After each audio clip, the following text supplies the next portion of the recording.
My wife and I recently moved into this townhouse where I'm recording this video, and one of the things that I noticed about this townhouse is that there really isn't that much space to grow plants. It's about 1,300 square foot. Already a lot of that space is going to be taken up by furniture, our bedrooms, our offices.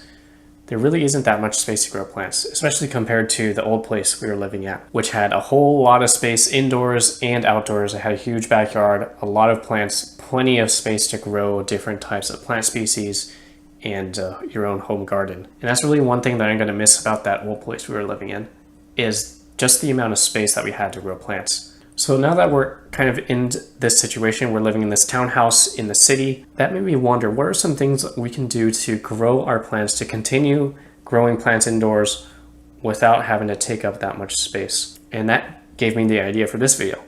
In this video, we're going to talk about different tips to grow plants indoors without taking up too much space, and also some different ideas, different plants that you might want to stick to, or that you might want to consider if you want to minimize the amount of space that it's going to take up. So first, let's start out with some tips. So first tip I have for you is to hang your plants. So at least for me, when I was thinking about buying plants for my own house, my mind tended to gravitate towards the idea that plants come in these types of pots. You place them on a flat surface somewhere and you allow them to grow. But one thing that I didn't really think about is that you can actually hang plants from your ceiling, because a lot of that vertical space isn't actually going to be taken up.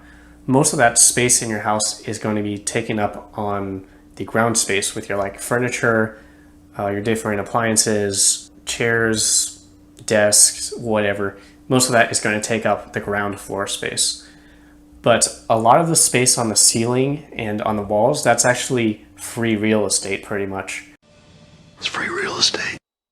And the way to take advantage of that is to actually hang your plants up from ceiling hooks or wall hooks. And that can take advantage of that empty space that you have around your house. So I think in this house, we actually have some hooks that were left behind by the previous tenants. And I think that gives us a lot of opportunities to hang plants in the ceiling without taking up extra space. So we're actually going to be thinking about doing that as we continue to live in this new house. You could even consider hanging the plants off of your balcony or off of your windows, because if you think about it, that space, that's like some extra space that you can take advantage of, that's just outside your window, that really you're probably not going to be using it for any other purposes. So just go ahead and grab that space. It's free, you're not going to use it, and you can use that space to grow extra plants. All right, the second tip that I have for you, kind of along the same lines, you want to pick plants that grow more vertically rather than horizontally, or branch outwards, because it's kind of along the same lines of thinking. Most of the space that is going to be limited in your house is the ground space. And if you have plants that grow horizontally, that's going to potentially cause some problems for you in the future. You just have all these plants kind of take up your space. You don't have any more room to walk, and without having to brush up against your plants. If you can, maybe you want to consider sticking to plants that grow vertically, like this snake plant here. So this snake plant just pretty much grows up and down. It doesn't really grow horizontally like that. And so this is actually a great way to minimize the amount of space your plants are taking up, but without having to force you to limit your selection of plants. Okay, the third tip that I have for you is that you want to pick plants that may not necessarily need as much sunlight as a full sun plant would need. The advantage of that is that you can place your plants without having to place them near a window. So that allows you to utilize more of the space in your house that may not necessarily have as much sunlight as it would get near a window. If you think about this, the intensity of sunlight that's coming from a window is, you can think about it like a circle. So there's a small circle, or like a semicircle if you want to think about it that way. A semicircle where there's a whole lot of sunlight, but a larger semicircle where there's just a little bit of sunlight, and then an even larger semicircle where there's really not that much light, and it kind of drops off from there. The intensity of light kind of radiates outward, a small circle of high intensity light, and gradually expands to lower and lower intensities of light. And if you think about it, there's a huge region of space out here where there's low intensity of light. And so if you can pick plants that do well in those type of conditions where there's not that much light, that means you have all this space, this large space of low sunlight where you can place a whole bunch of plants. And so just kind of tailoring your plants to the different types of lighting conditions in your home, that can open up different possibilities of placing your plants within your home that you might not have considered before. Okay, fourth tip that you might want to consider is to get grow lights. If you get grow lights, that will actually allow you to place your plants in places where there are no windows or where there is no sunlight coming in from a nearby window. If you get a grow light, you can actually place a plant in like the darkest corner of your closet and it should grow just fine. So that's another way you can leverage different spaces that are within your home with varying degrees of sunlight, and that allows you to place more plants within your home without having to cram them all near a south-facing window. So now that we have those tips out of the way, let's start talking about what types of plants will work well for people who don't have that much space to begin with. So to start out, let's talk about succulents and cacti. Succulents in general don't really grow that large. Of course, this always depends on the species, but in general, most succulents tend to be pretty small, maybe like about this size, the size of the palm of your hand. And just generally picking plants that don't grow too large to begin with, that's a good way to get more plants into your home with a lot more variety and diversity without having to sacrifice space within your home. It can also be a good way to just place a little plant on maybe your coffee table or something without having like this huge plant blocking your view of the TV or something, or anything like that. So succulents and cacti, depending on the species, are really great choices for small spaces. With cacti, probably you want to stick to plants that grow vertically, or maybe they stay in kind of like a little ball like this. Probably don't want to pick a huge plant, a huge cactus that's gonna like grow all over the place, but there's a lot of cacti that will actually stay pretty confined and generally don't take up all that much space within your home. All right, second type of plant you want to consider is the lucky bamboo plant.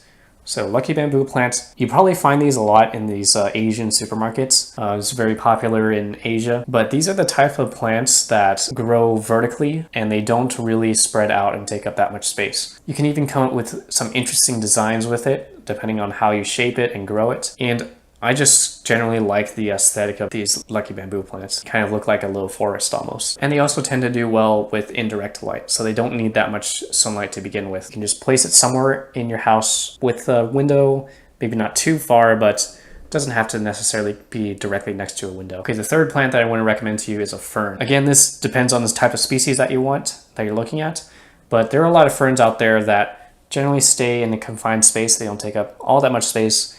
They do great with indirect sunlight, so they don't have to be placed right next to a window. You can place them wherever in your house there's at least a little bit of sunlight, and they should be fine. And they're generally pretty resilient, and they don't require that much maintenance, which is kind of unrelated to space, but is something that I'm a pretty big fan of. The fourth plant that I want to recommend to you is the snake plant, and I actually have one right here next to me. So snake plants, I kind of covered this already, but they like to grow vertically. They really don't take up much space. They're low maintenance and they don't require that much sunlight. Just a little bit of indirect sunlight and they'll be fine. And they also look pretty cool. I kind of like the look of them. Okay, fifth type of plant. The fifth type of plant that I'm going to recommend to you is the air plant. So air plants are also very small plants. And the great thing about air plants is they actually don't need soil to grow. You can actually just hang them up wherever and they'll do just fine as long as you water it and give it sufficient sunlight. And they tend to do well with indirect sunlight, but that might depend on the type of species that you get. So air plants tend to stay like 2 to 5 inches in diameter. That means that you have a lot of different ways to get creative with how you're placing your air plant. You can stick them into a net of some sort, you can put them in a basket, you can put them in a vase, put them inside of another plant, whatever you want. You can put them wherever they fit pretty much. And that's how they were designed to grow and thrive. They just fit in wherever and soak up the air and water that they can get, and they're happy to live their lives that way. And it's really that versatility that's really a huge advantage when it comes to placing those air plants within your home. You don't have to fill up the ground space in your home, that hot real estate within your home.